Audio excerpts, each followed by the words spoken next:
எல்லாருக்கும் வணக்கம். நான் உங்கள் கிங் டெய்லர்ஸ். நம்ம இன்றைக்கி வீடியோவில் ஒரு ஷர்ட்டோட எதிர்பட்டி எப்படி தைக்கிறதுன்னு பார்க்கலாம். முன்னாடி நம்ம பட்டன் பட்டி எப்படி தைக்கிறதுன்னு பார்த்தோம். இப்போ ஷர்ட் பட்டி எப்படி தைக்கிறதுன்னு பார்க்கலாம். இப்போது தேவையில்லாத எக்ஸ்ட்ரா பீஸை நம்ம ஒட்டி இருக்கிறத கட் பண்ணி எடுத்துருவோம். கட் பண்ணி எடுத்துகிட்டு ஒரு குதிரை அளவுக்கு, அதாவது ப்ரெஷர் ஃபுட்டோட பாதி அளவில் வச்சு ஒரு ஸ்டிச் பண்ணிக்கலாம். வீடியோ பிடிச்சிருந்தால் லைக் பண்ணுங்கள், சப்ஸ்கிரைப் பண்ணுங்கள், பெல் ஐக்கன் கிளிக் பண்ணுங்கள். அடுத்தடுத்து நான் போடுற வீடியோக்கள் அப்போ தான் உங்களுக்கு நோட்டிஃபிகேஷனாக வரும்.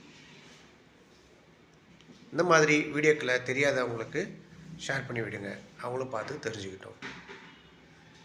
இப்போ பாருங்கள், ஒரு சைடு அடித்தாச்சு, அடுத்த சைடு சேம், அதாவது ஈவனாக இருக்கணும். கொஞ்சம் கூட நம்ம மிஸ் பண்ணாமல் பர்ஃபெக்டாக ஒரே சைஸில் நம்ம ஸ்டிச் பண்ணணும்.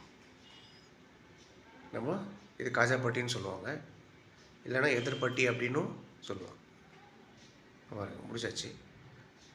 பர்ஃபெக்டாக நம்ம இப்போது ஷர்ட்டோட ஒரு காஜாப்பட்டி நம்ம ரெடி பண்ணிட்டோம். ரெடி பண்ணி ஃபைனல் லுக் பாருங்கள், பர்ஃபெக்டாக ரெடி பண்ணியாச்சு. இது போன்ற வீடியோக்கள் தொடர்ந்து வேணும்னா நம்ம சேனலை சப்ஸ்கிரைப் பண்ணி வச்சுக்கோங்க. திரும்ப அடுத்த வீடியோவில் சந்திக்கிறேன். பாய்.